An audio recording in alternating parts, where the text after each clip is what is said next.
All right. Hey, everybody. Here we are. I'm Jen. And I'm Karen. Good. So Karen and I are going to be with you for today's Thursday edition of the Coaches KickStart Club Call.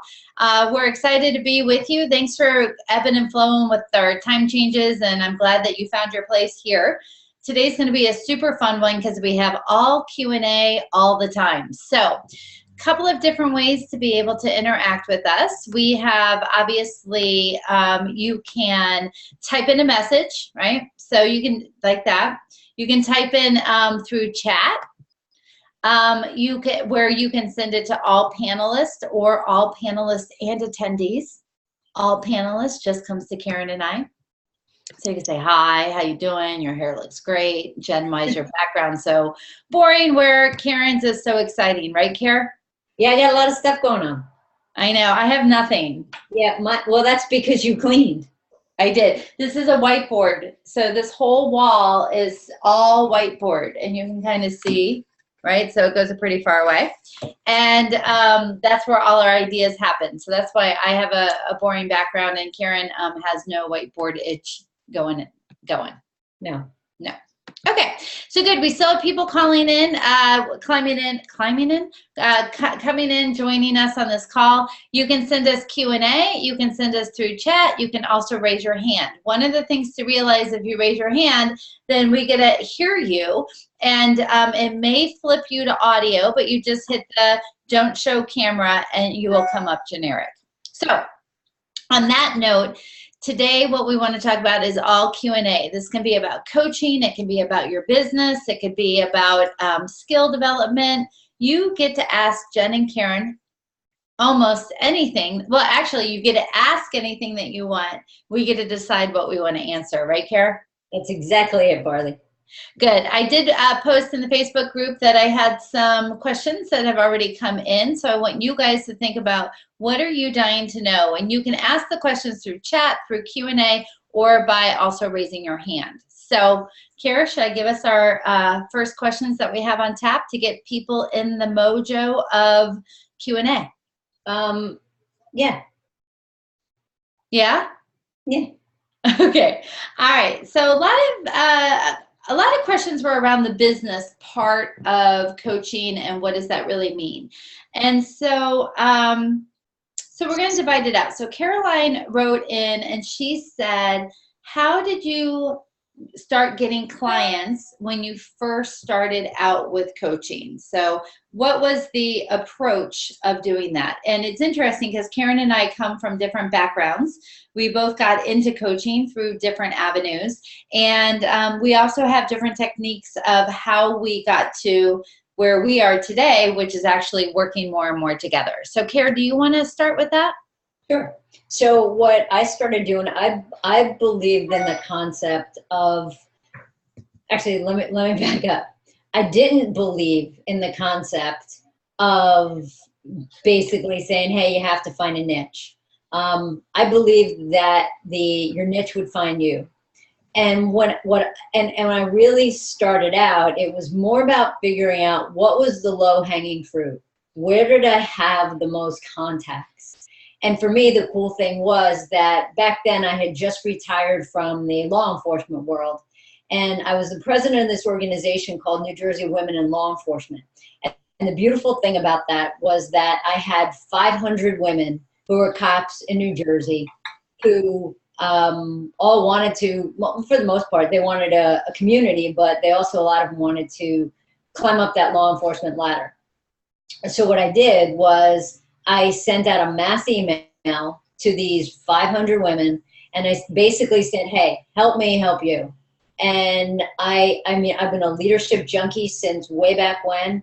I took leadership classes out the wazoo from the time that I had 2 years on the job in the police world, and I still take them. So I wanted to be able to bring that to them. So I sent out this email, said, hey, listen, I need to get I want to get some coaching underneath my belt, and you get to benefit from some of my experiences and some of my learnings. So let's do it. And I had a flood of emails that came in then, and people just wanted coaching. People wanted to know how to get promoted. Some people, I'll be honest with you guys, did want a little bit of mentoring. so it was being really clear when I was coaching and when I was mentoring, but it was just about then doing it. And then basically coaching anybody around anything that they wanted coaching around. The cool thing about that, guys, was that you got to see what really worked and you got to see what really didn't. And for me, I will be straight up and honest with you. I was freaking on fire, and I'm like, okay, I get it. I was the let me do everything kind of thing. So I had the business cards, I had the website, I had the whole thing going. And my focus when I first really started was like the women cops was my security blanket, quite frankly. But I wanted to coach cops transitioning from retirement into the real world. And the interesting thing was that I hated it. I hated everything about it. And I had a website that was very cop looking, very professional looking, American flags, the whole thing. And I didn't like coaching these guys. So I pretty much, my website was there just so my website was there, but I coached athletes. I coached people coming out. I coached relationships. I coached, basically you name it, I coached it. And what I found was what I liked and what I didn't like. And that got to be the cool thing was I just started really focusing on what was really working, and the quote unquote kicking ass or kicking butt approach, and that straightforwardness was something that a lot of people were looking for. So that was a really long answer, but that's pretty much my story, how I started going. All right, cool. So I have a follow-up question to that, and then I have a comment. I want to make sure that people can hear us okay. Nancy typed in and said that she was feeling like we were pretty echoey. So can you guys type in, are we coming across okay? I did close out some of my windows that can help. We can hear you fine. Okay, great, good. So we're gonna keep going. So a couple of things with Karen's story. So Karen, some people know this, some people don't know this, but Karen and I are actually married, and we met through the world of coaching. We both were volunteers at this big event, and we met, and then we became friends, and then maybe 9 months later or so we started dating, and then ended up getting married. The reason I tell you this story is because I went to Karen's website when I first started liking her, and I almost couldn't date her because of her website. It was because I love marketing, and I am all about like brand and what do you look like and are you hip and what's going on. And I looked at her website and I'm like, oh Lord, she needs my help. I don't know if we're going to date, but she definitely needs my help. So it's funny to see her transition and things. And maybe we'll even put up a before and after of some of both of our things that we have, because I've come a long way in my marketing as well. So to see me in 2007 or to see Karen and who she was, when was that, Karen? 2011? 10? Yeah, actually 2010. 2010. That it's just kind of fun to see. But as a follow-up, we do have a question that is being asked is about, did you charge for initial sessions, right? Did you do complimentary sessions or did you do initial sessions for a fee? How did you structure that when you first started? In the beginning, I just did 10 free sessions. That was it. And then I'm like, if I'm going to be on this phone call, I wanted people to get some kind of value from it. So I only did 10 free sessions, and then I started charging people. Awesome. 10 free sessions total for anybody. Total. Yeah. I didn't buy into the whole let me give it away thing. And I'm not saying don't, but you have to figure out when you don't want to give it away anymore. And that's really, I believe, a personal choice. But the thing is like, don't be 3 years in and still giving it away. Be smart. And yeah, so now I will have maybe like a 10-minute conversation with somebody who wants to hire me, but I don't do anything longer than that. Like there's no comm sessions. Cool. And I'm going to do one more follow-up for you, Karen, and then I'll actually share sort of the method that I went with it. So Erica typed in and she wrote, has what you liked changed, or has it been pretty consistent with what you've learned from the early calls? All right, so this is going to sound funny, but I didn't think I would like coaching coaches. because I thought that they're a little too warm and fuzzy for me, and which wasn't the case at all. Well, some are a little warm and fuzzy, but I really like to coach coaches. Some of the things that's funny that have changed. Initially, I liked to coach young people, but then that started to change for me also when their parents were paying for the coaching and they weren't as bought in. But the interesting thing I do really like is I like coaching young athletes. So you guys are probably hearing right now, holy crap, you coach a lot of different people. And I do. And I really do. And I like that. My main focus, and truthfully, is getting away from individual coaching. But there's some clients that I have that I absolutely love. And if I didn't love them, they wouldn't be my clients. All right, perfect. So when I first started out, I'm going to tell you my key of focus was around workshops. That is exactly the way that what I wanted. It's what I wanted to do. And my first full year of business, I did quite a few different workshops. And then that led to either more workshops, longer series of workshops, or to the one-on-one coaching. And that was the route that I went. I also went after low-hanging fruit. So I was a Weight Watcher leader when I first started back in 2007. And I had a pretty good following, and people tend to like my style and such. And I started bringing coaching into the Weight Watcher room, the meeting room. We're supposed to sort of talk about calories in an egg. But I would do things like, the Wheel of Health, and then have everybody fill it out. So I started to create my own style and shape in that meeting room. Then I had and then I ended up leaving it. But through that workshop, through the Weight Watchers, I realized how much people wanted workshops. So first couple things I did was generic. So, it was about extreme self-care, a vision board workshop, those kinds of things. I totally recommend that as the way to go to get out and meet people, and then you can meet, then they connect you to people, etc. So that was really, really, really big.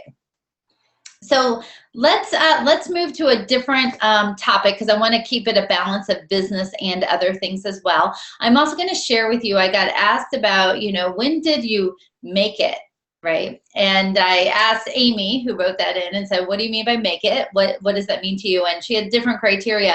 And one is she wanted to know when I broke $100,000 mark. And I have actually a little slide that I thought would be fun to show you that shows my earnings from 2007 to when that actually happened.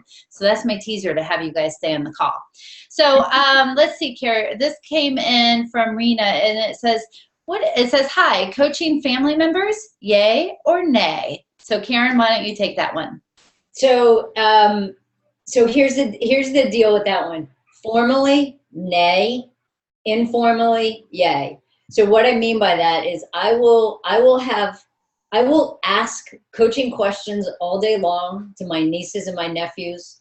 Even my aunts, uncles, parents, whatever, but I won't coach them.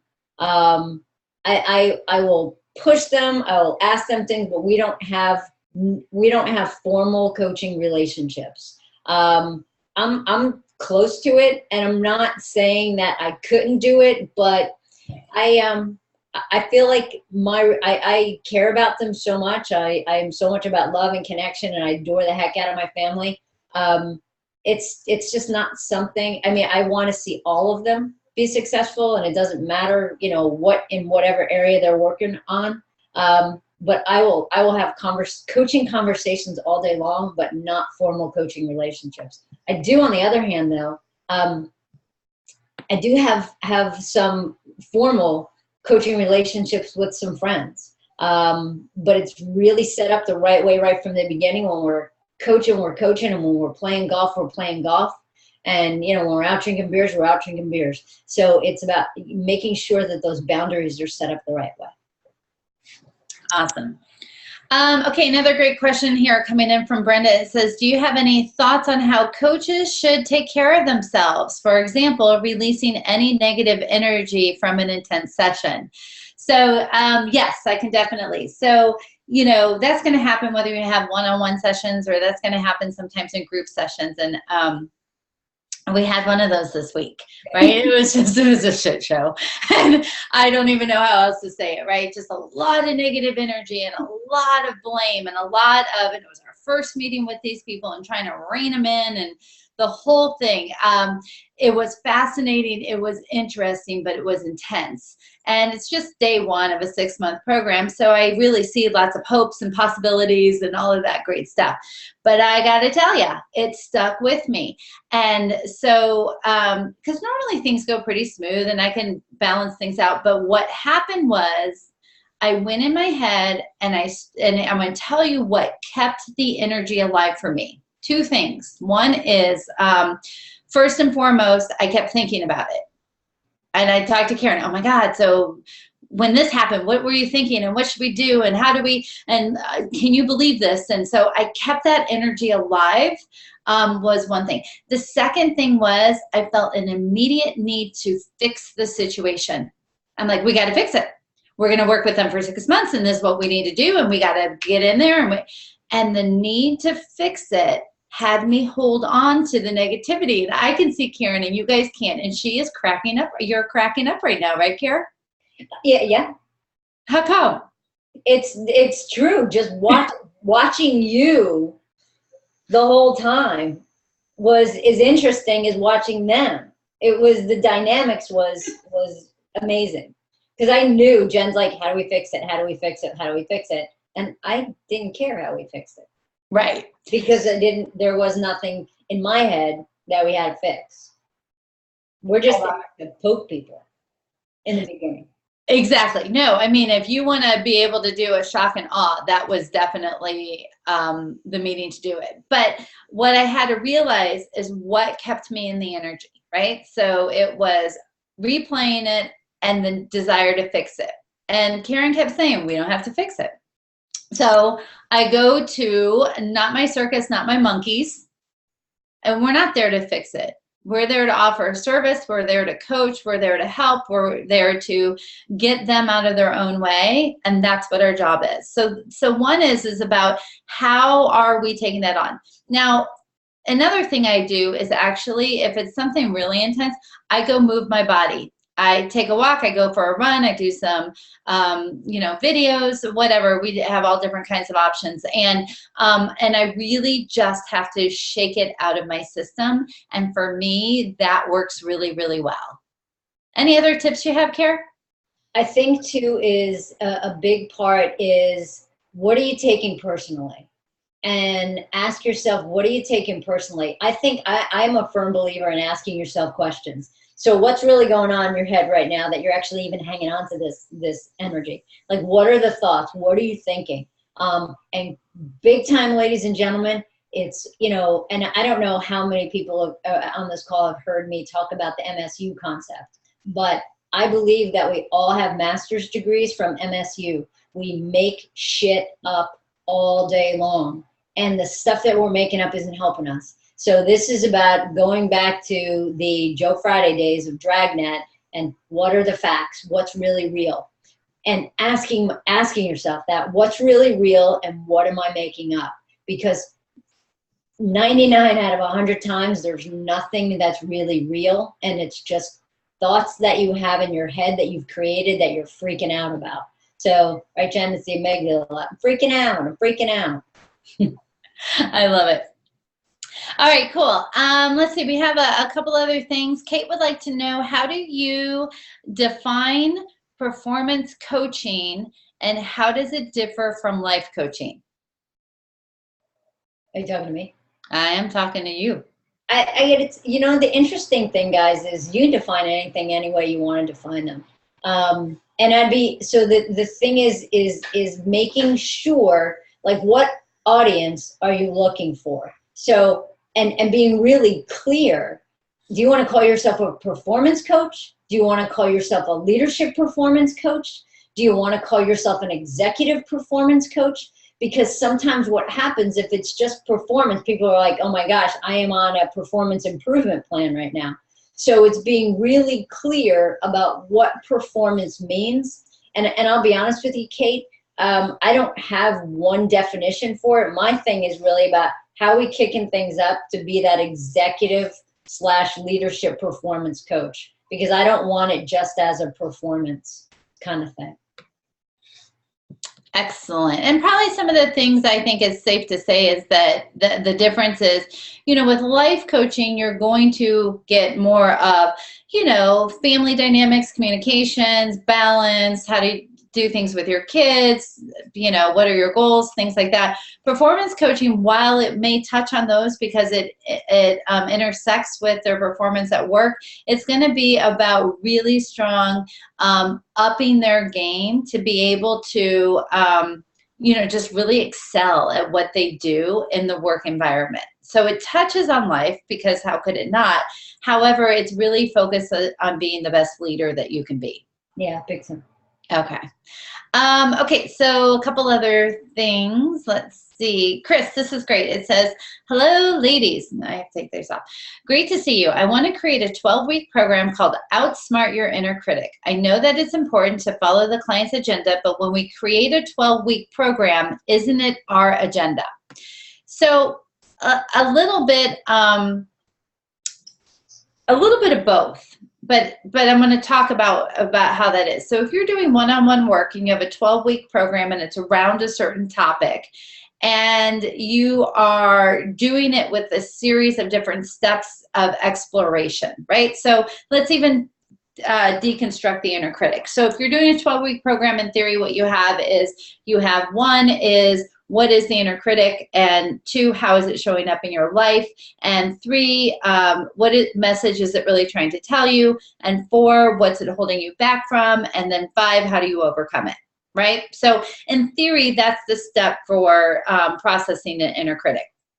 So you own the process, they own the session content. So for example, is they're going to bring, I mean, if they sign up for it, they know they're working on that message, right? So they're going to bring the situations. They're going to bring the examples. Then you're going to bring the tools to be able to process it out. Now, let's say somebody comes and they say, I'm having a really hard time with X, Y, and Z, and this is what I want to focus on. And you say, but I can't, because today's week 3, and today we need to be doing values. And I don't know if you would do values, but we need to be doing values. Then it's your agenda. What you do is you backdoor in, right? So what's going on? Let's talk through it. So what values do you think is going against it? Whose values are those? When you hear the shoulds in your head, you know, by whose expectations are you living? So those kinds of things will come through naturally. So the thing is, if you market it and advertise it as, this is what I help you do, these are the steps that we uncover it, and you let the client flow with this session, it's fine to be able to balance that way. Hey, Jen, just a quick question for you. If you're creating a 12-week program for a group, what would you do? So if it was group coaching or a workshop? Did you like that look? Doesn't matter. So if it's a workshop, it's going to be my agenda, and it's going to be sprinkled with examples, right? So on week 2, we are totally talking about values, and this is what's going on. Here's how it connects to the inner critic, who here has an example. There might be some coaching around it, but I'm going to definitely be driving that show a little bit tighter. If it's group, it's going to be more of, here's a theory. So I'll do 10 minutes of teaching, and then if it's a small group coaching, so here's the concept, and then how does this apply to your life? And then the coaching would pick up from there. Thank you, Jennifer. Hey, any other questions you have for me at the moment, Karen? No, I got nothing. You got nothing? Okay. Okay, so let's talk a little bit. Let's see. I answered that. Margaret wanted to know, are you doing another ICF core competency class this year? And we do not have that on the books. In fact, just about 15 minutes ago, we were talking about this. We think we're going to offer that on demand. So basically take a series that we've done before and then have people do it as a self-study. We don't have any time on the calendar for that particular class between now and the end of the year. And so I think that's what we'll do, because core competencies are super important. It's a fantastic class. I personally love it. And I think that's how we're going to handle that. Right, Kara? Yeah, and so far we have had 100% success in passing the ICF Coach Knowledge Assessment for people that took our class. I love it. This is one of my favorite questions we've had so far. Brenda wants to know, curious, does Karen cut her t-shirts at the collars? It looks very cool. Karen, why don't you tell Brenda and everybody your obsession with cutting t-shirts? Go. I cut everything. Yes. Almost all of my t-shirts are cut just like this.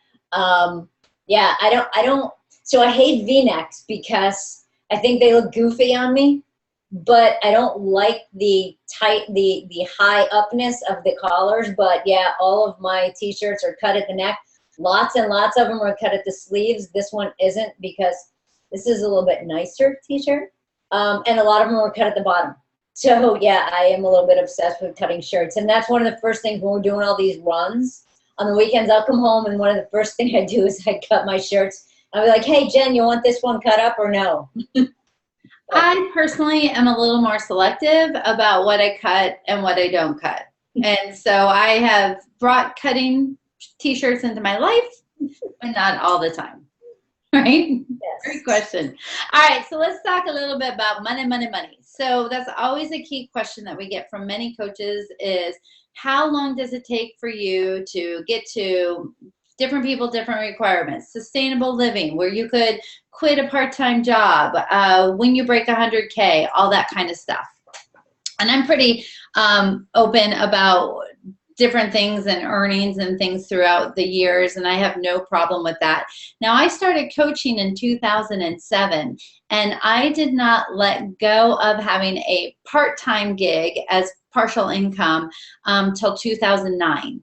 So I say that because I worked at Weight Watchers alongside, and then it was part-time, and then I ended up just going coaching full-time.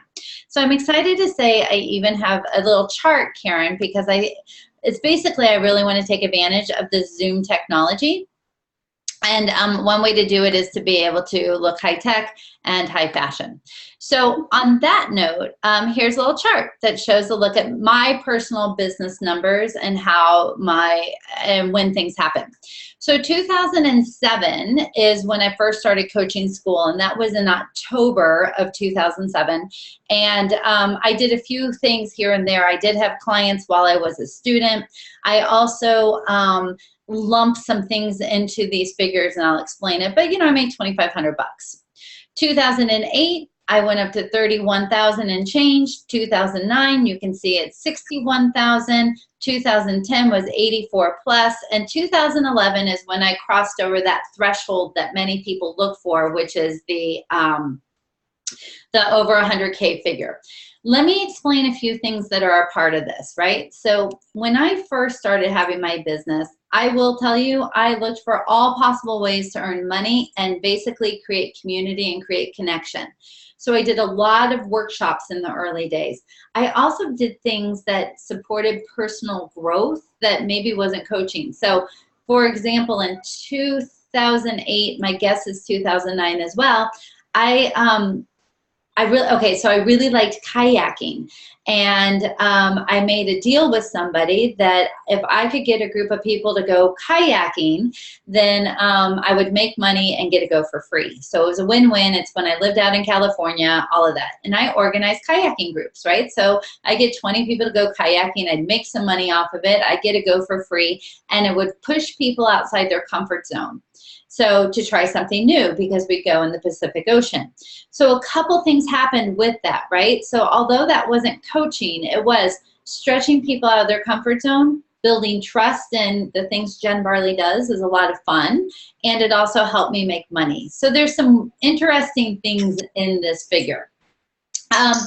The key thing is people say, why such a big jump between 2010 and 2011 is that's when I got into a partnership that through a partnership I was able to do more and reach more people and have more opportunities. So that created that nice gap.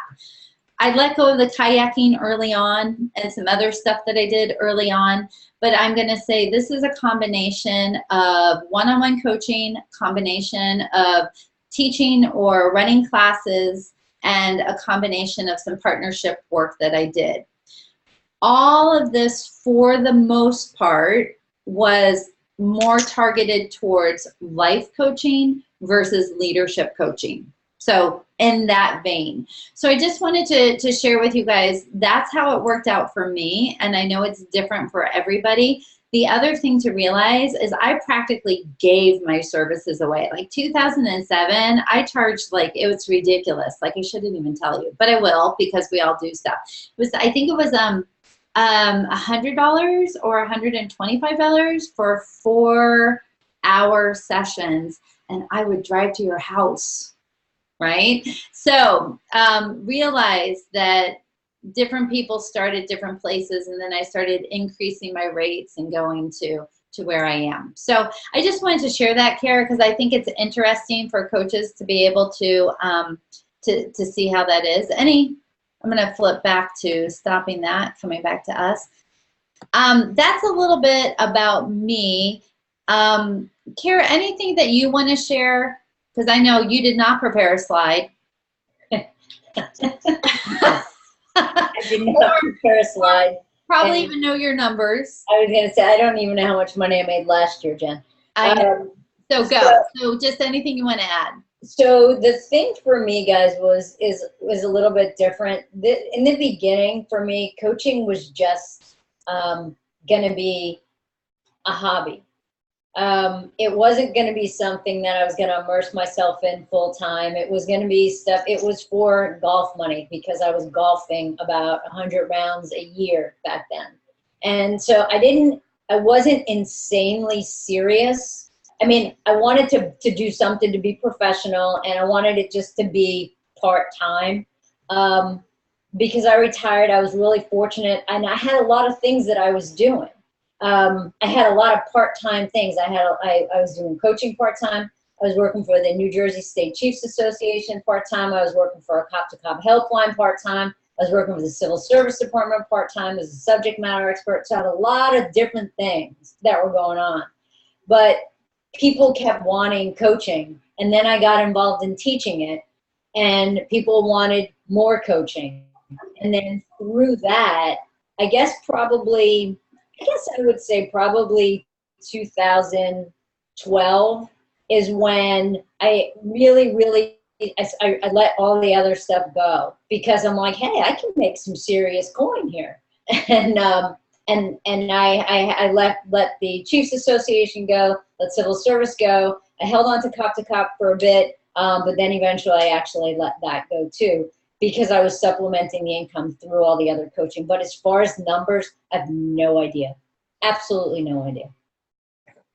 So I could probably tell you her numbers, but I won't, because I do the accounting for both of us. So, because it's just interesting. It's kind of how we divide and conquer. However, the one thing that I want to say is I stopped sharing the numbers at 2011, because I think people are most interested in what's the course and the path, because we hear so many things about, make 6 figures and 16 hours, and over the course of a week makes 54,000 in a day, and all that crap that's out there. And some people probably do, and it's fantastic and it's great and good for them, but really the majority of it, and I feel like that I'm a very smart business person. I have great marketing, and I love workshops, and I put myself out there, and I just still think it's important to show that throughout the time where things go. Yeah. I was just going to say that, Jen, and that's the big thing, right? You work your ass off. Oh, I do. You've always worked your ass off. And I think that's a big part of it. It's funny because Jen and I work a lot, and it's good that we both like to work a lot, because if she liked to and I didn't, we probably wouldn't be sitting here right now. But we do work our asses off, and we love what we do, and we do what we love. But the thing is that, last night, we're on our computer still 11 o'clock last night, after a whole day of training. So we work a lot. And what Jen just said about, you know, the get rich quick stuff, I save your money, work your ass off first, and save your money, because it's going to pay off in the long run. I love it. So I can confidently say that throughout the years, we have always made more than the year before. And we've done shifts and ebbs and flows along the way, right? So I was doing weight loss coaching when I first started out, although I coached everybody on everything. And then went to doing lots of different education programs, and that was fantastic. And I love that part. I love helping people with skills and all of that. And now over the last couple of years, we're moving more into corporate things. So different things ebb and flow with that. Erica did want to know if I could speak to, you know, back then, was I mainly doing one-on-one or group? There was one time I had 21 paying clients at one time that I met with weekly, and I drove to their house, which is just ridiculous. And so there's a lot of times there's been a lot of one-on-one work, and then there's a lot of times that it's group as well. I love group and I love live interaction. I always used to do my groups in person when I lived in California. When I moved to Florida, I started going more virtual. So I don't really have a breakdown of what that percentage would be, but I've always had a healthy list of one-on-one clients until I would say the last 9 months, when Karen and I have consciously said very, very, very limited one-on-one people, right? So I have a handful of people who I love, and I love working with them, but it is more around the number of 3 people versus normally where there would be maybe 17 or 18 people.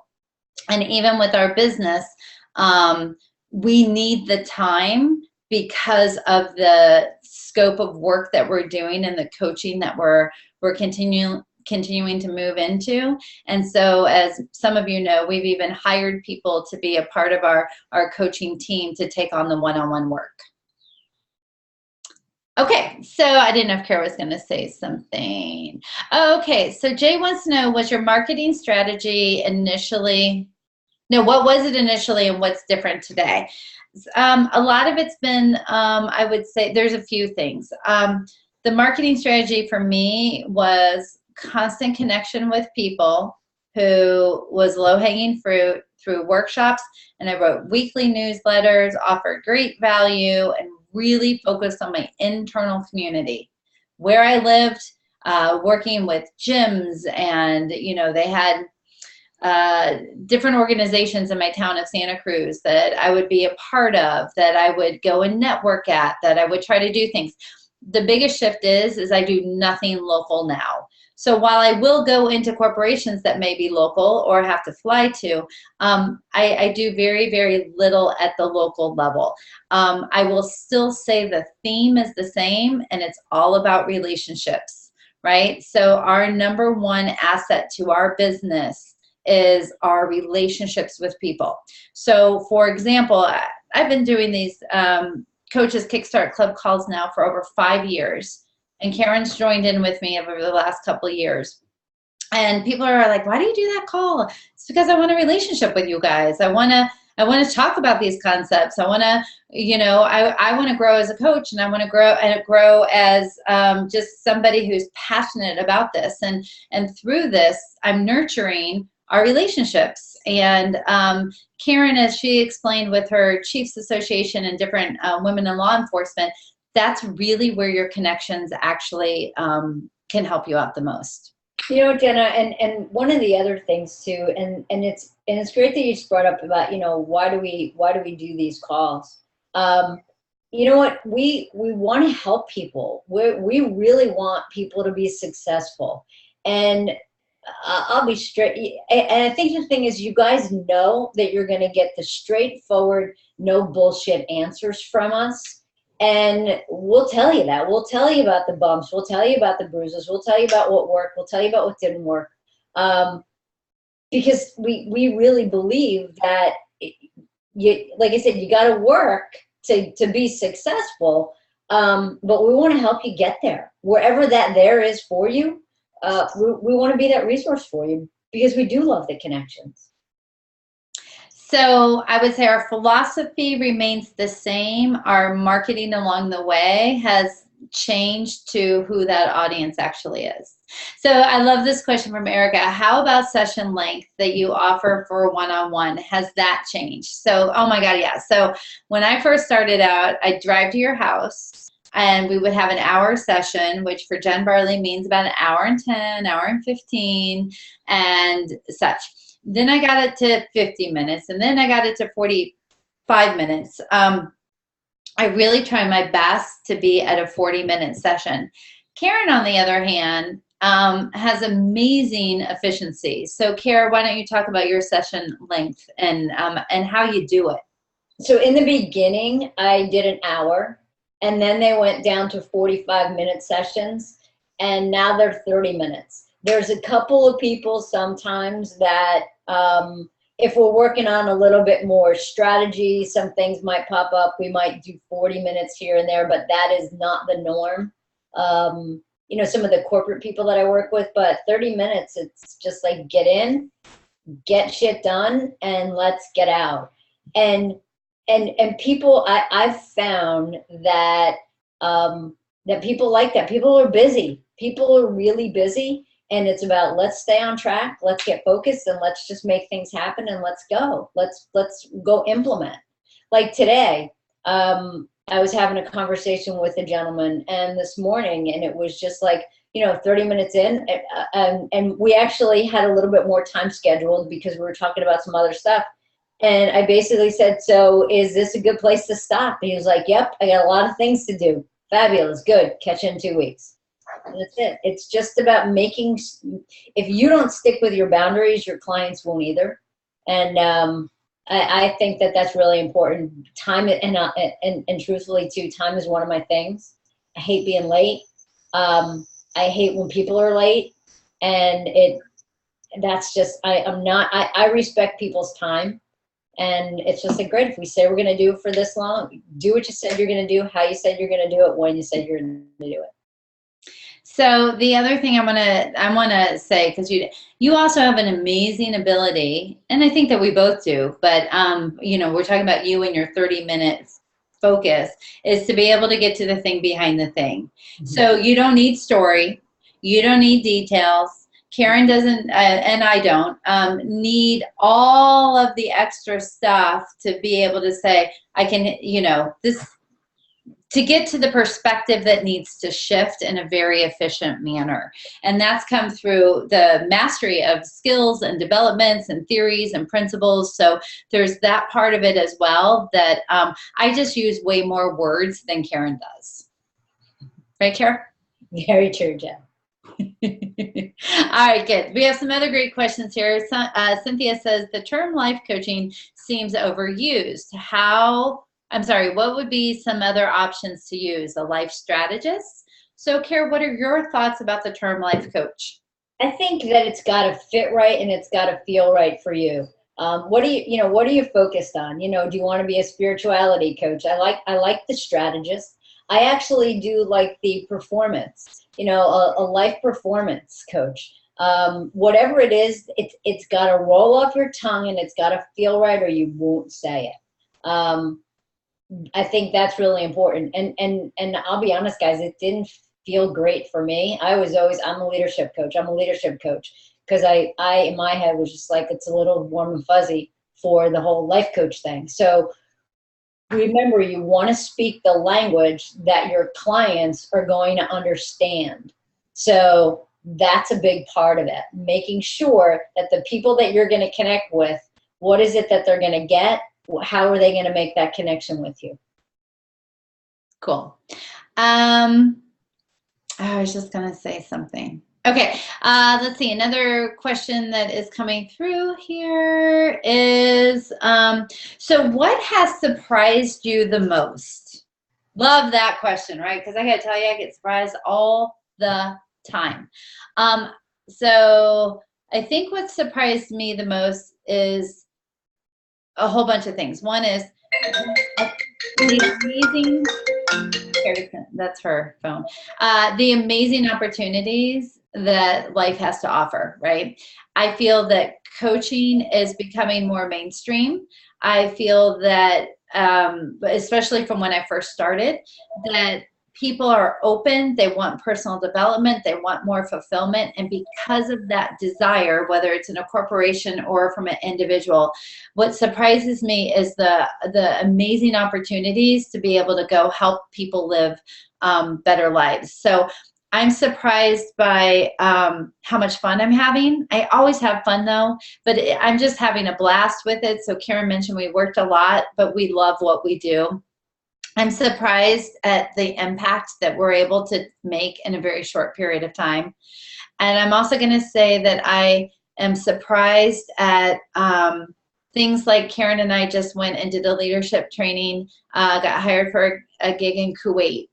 And if you would have said to me, even literally a year ago, hey, Jen and Karen, I bet you're going to go to Kuwait in 2017 and work with a leadership team, I would be like, nah, I don't know if that's going to happen. And holy crap, we just went to Kuwait. So those are the kinds of things that surprise me. It's a small world, lots of opportunity, a lot of great ways to make impact.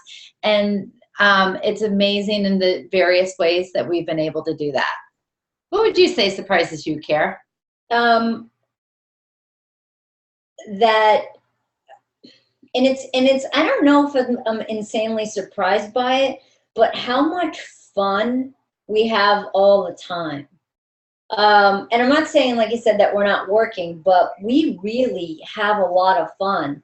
So I guess I'm not sure if that's surprising. I think is that, you know what, the maybe part of the surprising thing is there's so many cool, shiny opportunities out there, and they don't stop, which is a real nice surprise. Great. Jay asked a great question. He said, there appears to be thousands of coaches on Facebook. Is the market saturated? I think the answer is no, for two reasons. One is, if everybody in the world could use a coach, we got tons of business. The second thing is, most of the things we follow on Facebook are around the things we're interested in. So we, as coaches, are very interested in coaching, personal development, building our business. So we're in groups and subsets, and we're studying and we're learning and we're part of this and we're part of that. That makes it feel really crowded. If you were to ask somebody who needs a coach but wasn't a coach, they probably would not feel that way at all. So remember, because we're hyper-focused on the things that make us better at what it is that we do, it often can feel like, wow, there's a ton of people standing right beside me. But it's because we all have common interests that have pulled us together this way. I'm just giggling about the reticular activation system. It is. Why don't you explain what that is, Karen? So what that is when you think about something, that's what you're going to see. So we have this thing that's actually called the reticular activation system. And the two examples that I like to use a lot are cars and pregnant ladies. And, and it's funny because, you know, when you think about buying a car, think about the car that you want to buy, get really specific and okay, great. You know, I want to buy a BMW X3. And then what's going to happen? You're going to see a bazillion BMW X3s. Same thing when, you know, my sister was pregnant, my cousin was pregnant. All I saw was pregnant women. So it's not like there's more BMW X3s. It's not like there's more pregnant women. But what it is you're noticing it. So Jay, what's happening is you see this because you're noticing it, and that's where you're spending most of your time. But if you all of a sudden unsubscribe from the news feeds that you're looking at, right? You're not paying attention to the ICF anymore. You're not paying attention to all these personal development things anymore. You're not going to see them. If I go sign on to my sister's Facebook page right now, you wouldn't even think that a life coach even existed. So it's where are you spending your time and what are you thinking about? Love it. Kim asked a great question. It says, I'm coaching single women and men in relationships and intimacy. Is that weird? Life coaching, I have found, puts people off. So I don't think it's weird at all. And I think that that's a great niche, because then people who are having intimacy problems are going to seek out intimacy help. They're not going to say, I just need someone with my life. They're going to say, hey, we want to create more connection between the two of us. How do we get somebody to help us do that? So I think that, you know, an intimacy coach could be a great way to think about it. It could be a relationship coach, different ways to call it what it is. But I think it's needed, and I think people need help in this area. Talk about belief systems around intimacy. I mean, it's modeled from our parents, our grandparents, society. What should it be? What is it? What causes us to be intimate? When do we hold back? The vulnerability factor, not wanting to get hurt. There's so much that can be done around that, because just like anything, who we are and how we show up blocks what we want more of. So I'm totally good with that. She also asked, do you gals suggest I practice coaching? So get more practice coaching. So my philosophy is we all need to continue to practice coaching, right? So there are times when I sit there and go, hey, Kara, you know, I got this situation and I'm curious, you know, what would be your approach, or what's your take on this? Or, you know, here's something that I did. We read books, we study, we take classes, is it fair to, well, I feel obsessed. Karen's probably balanced with it. But we definitely are always looking at ways to enhance our skills. Part of the reason in our Facebook group why we put up those scenarios is because we want to give you guys an opportunity to practice, but then we have to sort of think about, okay, so really what is the approach here and what makes sense? And oh, what a great idea that person posted, or never thought of that particular angle. So it helps keep us sharp as well. So I am all a fan of how do you grow your skills? And there's a lot of different ways to do it. Anything to add to that, Care? Yeah, I got nothing on that one. You got nothing on that one? Yeah. Okay, so let me see what else I'm missing. Brenda wanted to know, do you have any recommendations for additional training for coaches, sort of at a more national level? So, you know, a big, looking at the big cast of opportunities out there. Anything come to mind, Care? You know, Jen and I did go to the Tony Robbins Date with Destiny. We had a blast. It was insane on so many different levels. We really, really liked it. There's so much great information out there. I would, you know, it's funny, I would tell everybody to at some point in their life experience Tony Robbins on some level. It doesn't have to be, you know, 6 days of Date with Destiny, but it certainly can be one of the, you know, the 3-day walk across fire at the UPW. You're gonna, the thing here, guys, is how do you expand your horizons, right? You know what you know, and you don't know what you don't know. And that might sound like a little goofy and a little elementary, but if you get so focused on one thing, you're not going to see that there's so many other ways to do things. You know, we've been taking classes, we've been getting additional trainings. You know, we're certified in a bunch of different assessments. So it's just not saying, okay, this is the right way. It's like, oh my gosh, we can take some of this, we can take some of this, and we can take some of this and incorporate together. And it makes what we do even better than we even thought, just by getting so many different perspectives. Yeah. It was funny. I was actually at a training not that long ago, and some woman was at the training, and she's like, okay, I want to start this group with just, you know, these coaches. And I said to her, I said, after she went on her kind of spiel, I sat there and I was taking the class. So I raised my hand and I said, you know, I got to tell you, I completely disagree.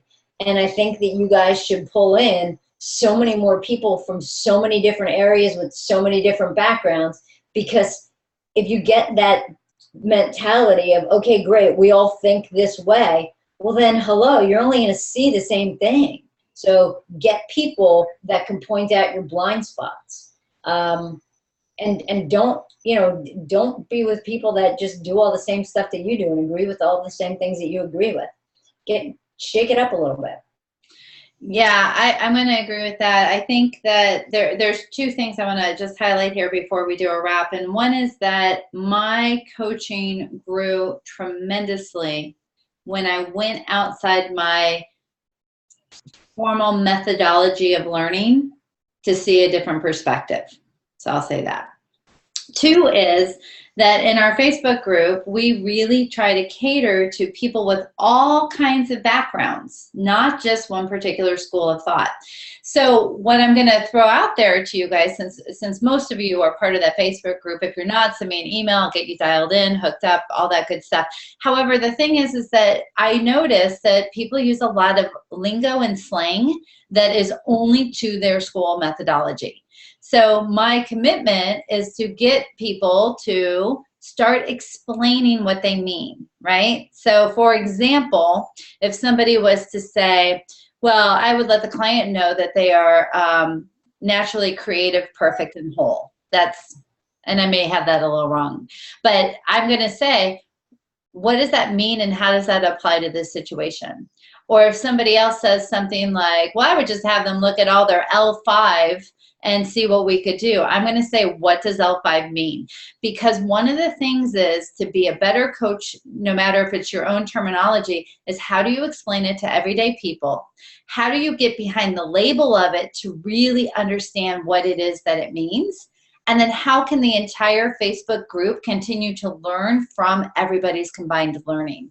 So that's one thing that I'm a big fan of. We have how many coaches? Like 1,400 coaches, and they are from, I know of at least 7 different schools of learning, and some people trained in different ways as well. So I just share that with you guys. All right, Kara, anything else that you got? I got nothing, Jen. You got nothing. Okay, so I do know that our next Coaches KickStart, whatever this is called, Coaches KickStart Club Call is going to be on July 19th. It's our normal day. It's at noon on a Wednesday. Life is good. Zoom's going to work, but just go ahead and mark that down. I'll also let people know when this recording is available in case it is that you would like to download it.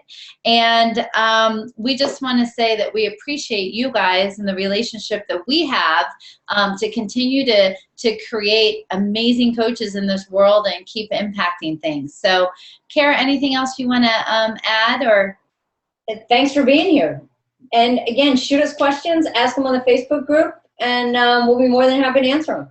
That's right. If we didn't get to your question, post it on the Facebook group. I started a thread about Q&A. Keep posting there. We'll keep going. And on that note, you guys, we got to go wrap it up. I think it's time for lunch. What are you cooking? All right, that's the universal sign for wrap it up from Karen Sullivan. She'll sit there with her cut shirt and go wrap it up. All right, so take care, you guys, and we will talk to you soon. Bye.